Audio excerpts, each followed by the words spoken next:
Hi there, I'm Dave Welsh, and I'm happy to have this opportunity to share a few thoughts with you about resilience during the productivity process. Back when I was a PhD student, I started attending this session of AOM every year because I really like to hear about how junior faculty found success in their career. And I heard a lot of great advice over the years, but maybe what stuck with me more than the success stories was some of the talks about failure and how people demonstrated resilience during the process. And so that's what I wanted to talk about today because it's easy to see all the successes that people have had in their careers, but there's a lot of failures along the way too, and dealing with that can be really important in terms of being successful. Unfortunately, you're not Adam Grant. I'm not Adam Grant either, even though we have the same haircut. And you can pick whichever star in this field you want, whoever it is you look up to. The social comparison is going to feel pretty overwhelming. How did they become so prolific? Because, let's be real here. I mean, oftentimes the productivity process involves pouring your blood, sweat, and tears into this manuscript. You've worked on it for years, you send it out the door, and then the feedback comes in, and it is not always positive. Reviewer one maybe thinks your manuscript is highly flawed. The AE thinks, there's not really a contribution here. And all that work leads to a rejection, and that can be pretty frustrating. I think we're all aware that top journal rates of rejection are maybe 90 to 95%, but that really doesn't offer much consolation when we actually get that rejection letter in our inboxes. And these perceived losses, they really do seem to loom larger than the gains sometimes. It can be really tempting to just throw in the towel. Adam Grant, he's even better at failure than we are as well, and that's why he wrote a book about it with Sheryl Sandberg.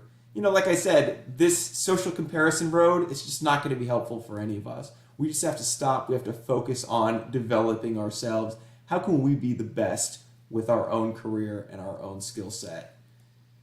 And I really believe that when it comes to rejection, this is the worst part of the best career. We get to come up with really cool ideas and test them. We work with really fantastic colleagues. We have tremendous autonomy over what we do. And sometimes we even feel like what we're doing is making some sort of small contribution in some way.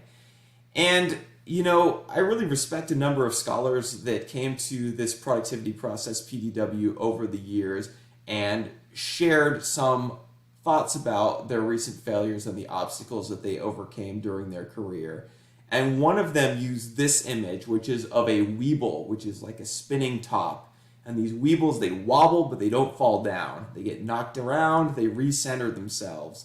And all of us, we're going to get knocked around a bit during the productivity process. That's just the reality of it. And it's okay to wobble in the face of rejection. Eventually, though, we got to keep recentering ourselves. We got to keep on moving. So, how do we do this in the face of rejection? Let's talk short term, then let's talk long term. So in the short term, in the aftermath, it's okay to feel it. You're human after all. What sort of immediate coping techniques are you going to get through this with? Meditation, exercise, maybe that works for you. But no judgment if for you it's venting or cracking open an adult beverage. I've been around long enough to know that these rejections, they happen a lot. They can be really painful. Over time, they do lose some of their sting. You kind of numb out to them a little bit as your career progresses. But you really do need to come up with these ways of recentering yourself so you can get refocused, so you can keep moving forward, so that you're not dwelling on the past. And so once some of that initial emotion fades a little bit, now it's time to actually look at the comments from the reviewers and try to see, are there some themes that emerge? Are there some points that can be easily addressed? And even if the reviewers were wrong, or you think that they were mistaken in terms of their evaluations, what can you do to clarify these potential misunderstandings so that they're not going to come up again?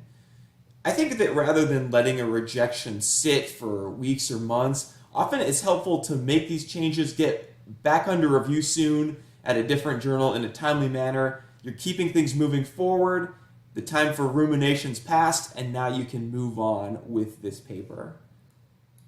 Now, what about in the long term, though? Because any one rejection doesn't need to feel like it has a disproportionate impact on your career. If you have some other irons in the fire, some other eggs in the basket, whatever you want to use in terms of this metaphor here, when I was a PhD student and I only had a couple projects, it felt like my whole career was riding on those one or two initial things that I was submitting.